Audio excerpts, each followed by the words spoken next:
ਨਾਮ ਬਦਲਣ ਦੌਰਾਨ ਪਾਸਪੋਰਟ ਬਿਨੇਕਾਰਾਂ ਨੂੰ ਭਾਰਤ ਸਰਕਾਰ ਦੇ ਗਜ਼ਟ ਵਿੱਚ ਪ੍ਰਕਾਸ਼ਿਤ ਕਰਵਾਉਣ ਲਈ ਕਾਫੀ ਪਰੇਸ਼ਾਨੀ ਦਾ ਸਾਹਮਣਾ ਕਰਨਾ ਪੈਂਦਾ ਸੀ ਅਤੇ ਬਿਨੇਕਾਰ ਨੂੰ 4000 ਤੋਂ 6000 ਰੁਪਏ ਤੱਕ ਦਾ ਸਮਾਂ ਅਤੇ ਪੈਸਾ ਖਰਚ ਕਰਨਾ ਪੈਂਦਾ ਸੀ। ਇਸ ਸਮੱਸਿਆ ਤੋਂ ਛੁਟਕਾਰਾ ਪਾਉਣ ਲਈ ਹੁਣ ਪਾਸਪੋਰਟ ਦਫ਼ਤਰ ਵਿੱਚ ਨਾਮ ਬਦਲਣ ਸੰਬੰਧੀ ਜਨਤਕ ਨੋਟਿਸ ਸਿਰਫ 2 ਅਖਬਾਰਾਂ ਵਿੱਚ ਹੀ ਜ਼ਾਇਜ਼ ਹੋਵੇਗਾ। इस बारे अमृतसर पासपोर्ट दफ्तर के मुख्य अफसर अभिषेक शर्मा ने जानकारी साझी की थी। नहीं, आधार कार्ड में सच कोई चेंज नहीं आया है। हमने उसका वेरिफिकेशन प्रोसेस चेंज कर दिया है। अभी क्या हो रहा था कि जब लोग आते हैं तो आप जब चेहरे पे देखते हैं किसी उसको तो आप वेरीफाई नहीं कर सकते, तो उसमें कई बार आपको लगता है कि वो डाउटफुल है, तो उसके कारण वो बैक ऑफिस में वेरिफिकेशन के लिए भेज देते थे, फिर हम आगे डिपार्टमेंट को भेजते थे वेरिफिकेशन के लिए। तो उससे क्या होता था, एप्लीकेंट का 3 से 6 महीना लग जाता था, क्योंकि जब तक जवाब नहीं आएगा तब तक वो फाइल आगे नहीं बढ़ती थी।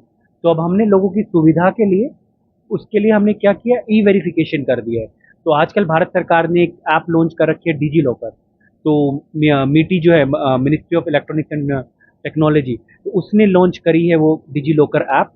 तो उसमें सारे के सारे जितने भी डॉक्यूमेंट्स गवर्नमेंट ऑफ इंडिया दे रही है, जितनी भी सर्विसेज जितने भी डॉक्यूमेंट्स दे रही है, वो सारे उसके अंदर आज की डेट में जितने भी नए डॉक्यूमेंट्स आ रहे हैं सब उसमें अपलोड हो जाते हैं। तो आपके पास चाहे वो आधार है, चाहे नए ड्राइविंग लाइसेंस आ रहे हैं, जो भी आ रहे हैं सारे के सारे उसमें आप वेरीफाई कर सकते हैं। तो हम लोगों को कह रहे हैं कि आप उस ऐप में उस डॉक्यूमेंट को डाउनलोड करके लेके आएँ, ताकि हमें तभी कंफर्म हो जाए और उसके कारण आपकी जो फाइल है वहीं की वहीं प्रोसेस में चली जाए, रेदर देन कि आप हमें अगर आपको नहीं लेके आएंगे तो अगर किसी डॉक्यूमेंट पर डाउट हुआ वो पीछे आएगा, फिर हम उस डिपार्टमेंट से मांगेंगे, इसकी वजह वहीं की वहीं ई वेरिफिकेशन हो जाएगा। तो लोगों को जो पासपोर्ट सेवा है फास्ट मिलेगी और साथ ही साथ हमें ये भी फायदा होगा, क्योंकि वो वहीं की वहीं हो रहे, तो कोई हर डॉक्यूमेंट को अगर हम ई वेरीफाई करेंगे तो कोई गलत डॉक्यूमेंट भी नहीं निकलेगा।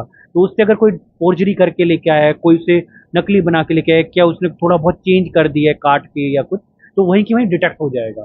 तो इससे जितने भी एप्लीकेंट्स हैं उनका भी फायदा है और डिपार्टमेंट का भी, भारत सरकार का भी फायदा है। तो चेंज ऑफ नेम में जो काफ़ी लोगों ने हमें बताया और हमसे हमारे पास आया कई क्वेरीज जो अभी रिसेंटली हमारे पास आई हैं कि क्या उसके लिए नेम चेंज के लिए गजट देना जरूरी है, तो ऐसा कुछ नहीं है। आज की डेट में बहुत रिलैक्स हो गया है वो।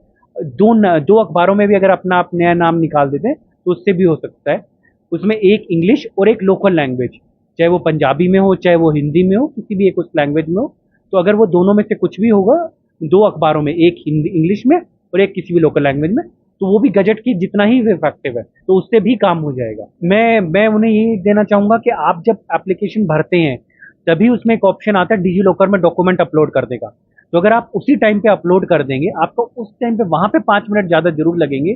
ਅੰਮ੍ਰਿਤਸਰ ਪਾਸਪੋਰਟ ਅਧਿਕਾਰੀ ਨੇ ਗੱਲਬਾਤ ਕਰਦਿਆਂ ਹੋਇਆਂ ਆਖਿਆ ਕਿ ਜਿਹੜੇ ਲੋਕ ਪਾਸਪੋਰਟ ਬਣਾਉਣਾ ਚਾਹੁੰਦੇ ਹਨ ਉਹ ਹੁਣ ਡੀਜੀ ਲੋਕਰ ਤੇ ਆਪਣੇ ਦਸਤਾਵੇਜ਼ ਵੀ ਅਪਲੋਡ ਕਰਨ ਤਾਂ ਜੋ ਉਹਨਾਂ ਨੂੰ ਕੋਈ ਪਰੇਸ਼ਾਨੀ ਦਾ ਸਾਹਮਣਾ ਨਹੀਂ ਕਰਨਾ ਪਵੇਗਾ। ਅਤੇ ਜਿਹੜੇ ਲੋਕ ਆਪਣਾ ਕੋਈ ਨਾਮ ਚੇਂਜ ਕਰਵਾਉਣਾ ਚਾਹੁੰਦੇ ਹਨ ਉਹਨਾਂ ਨੂੰ ਅੱਗੇ ਪਹਿਲਾਂ ਗਜਟ ਵਿੱਚ ਨਾਮ ਕਢਵਾਉਣਾ ਪੈਂਦਾ ਸੀ ਭਾਰਤ ਸਰਕਾਰ ਦੀ ਗਾਈਡਲਾਈਨ ਦੇ ਮੁਤਾਬਿਕ, ਪਰ ਉਹ ਵੀ ਹੁਣ ਆਸਾਨ ਕਰ ਦਿੱਤਾ ਗਿਆ ਅਤੇ ਹੁਣ ਉਹ ਇੱਕ ਆਪਣੇ ਪੰਜਾਬੀ ਦੇ ਅਖਬਾਰ ਅਤੇ ਇੱਕ ਅੰਗਰੇਜ਼ੀ ਅਖਬਾਰ ਵਿੱਚ ਨਾਂ ਕਢਾ ਕੇ ਵੀ ਇਸ ਤੋਂ ਆਪਣੀ ਰਾਹਤ ਪਾ ਸਕਦੇ ਹਨ। ਅੰਮ੍ਰਿਤਸਰ ਫਾਸਟ ਵੇ ਖਬਰਨਾਮਾ ਲਈ ਕੈਮਰਾਮੈਨ ਪਰੇਸ਼ ਸ਼ਰਮਾ ਦੇ ਨਾਲ ਰਕੇਸ਼ ਕੁਮਾਰ।